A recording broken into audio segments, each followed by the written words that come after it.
ভাবুন তো, সকালবেলায় শিশুরা যখন স্কুলে বই খাতা নিয়ে প্রবেশ করছে, তখন হঠাৎ করেই সেই হাসি খুশি পরিবেশ রূপ নিল এক বিভীষিকায়। প্রিয় বন্ধুরা, আজ আমরা যাচ্ছি জাপানের ওসাকা শহরের এক ভয়ঙ্কর কাহিনীতে, যা ঘটেছিল ২০০১ সালের জুন মাসে ইকেদা এলিমেন্টারি স্কুলে। শিশুদের হাসির শব্দ, খেলার আনন্দ আর শিক্ষার পথচলা মুহূর্তেই রূপ নেয় কান্না আর আতঙ্কের চিৎকারে।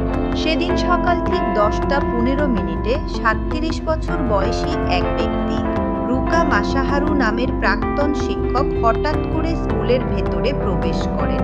হাতে ছিল ধারালো ছুরি। কেউ কিছু বুঝে ওঠার আগেই তিনি শুরু করেন শিশুদের উপর ভয়ঙ্কর আক্রমণ। ক্ষুদ্র ছোট ছোট প্রাণগুলো আত্মরক্ষার কোনো সুযোগই পায়নি।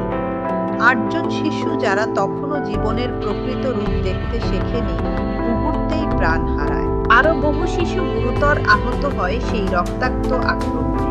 বন্ধুরা, আপনি কি কল্পনা করতে পারেন একটি স্কুল যেখানে শিশুরা সবচেয়ে নিরাপদ বোধ করার কথা, সেটাই রূপ নেয় মৃত্যুর ফুলে?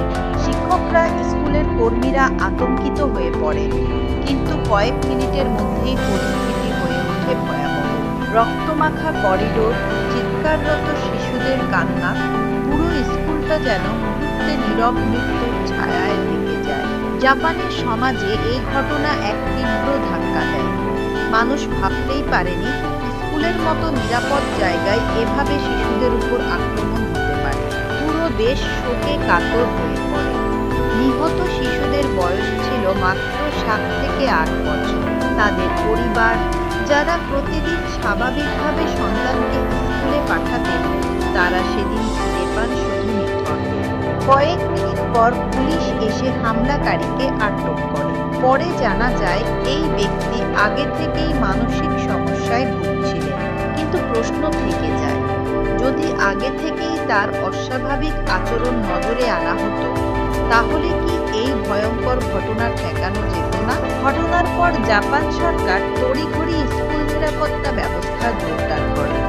প্রতিটি স্কুলে বাড়ানো হয় নিরাপত্তা গার্ড, গেট কন্ট্রোল আর জরুরি সাড়া দেওয়ার ব্যবস্থা। শিক্ষার্থীদের নিরাপত্তাকে সর্বোচ্চ অগ্রাধিকার দেওয়া শুরু হয় সেই সময় থেকে।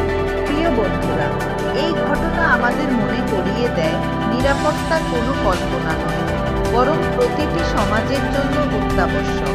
শিশুদের নিরাপদ পরিবেশে বড় হওয়া উচিত, কিন্তু এক মুহূর্তের অবহেলা কতটা ভয়ঙ্কর পরিণতি আনতে পারে, ইকেদা স্কুলের সেই রক্তাক্ত সকাল তারই সাথে।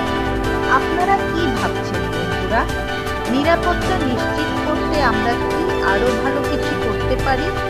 আমাদের মন্তব্যে জানাতে ভুলবেন না। আর যদি গল্পটি আপনাকে নাড়া দিয়ে থাকে, তবে লাইক করুন, শেয়ার করুন এবং সাবস্ক্রাইব করুন ডার্ককাস্টের সাথে থাকার জন্য। নিরাপত্তা সর্বদা প্রথম, কারণ একটি ভুল মুহূর্ত বদলে দিতে পারে অসংখ্য জীবনের গল্প। আমি আপনাদের হোস্ট রমা। সুস্থ থাকুন। আবার দেখা হবে আগামী পর্বে।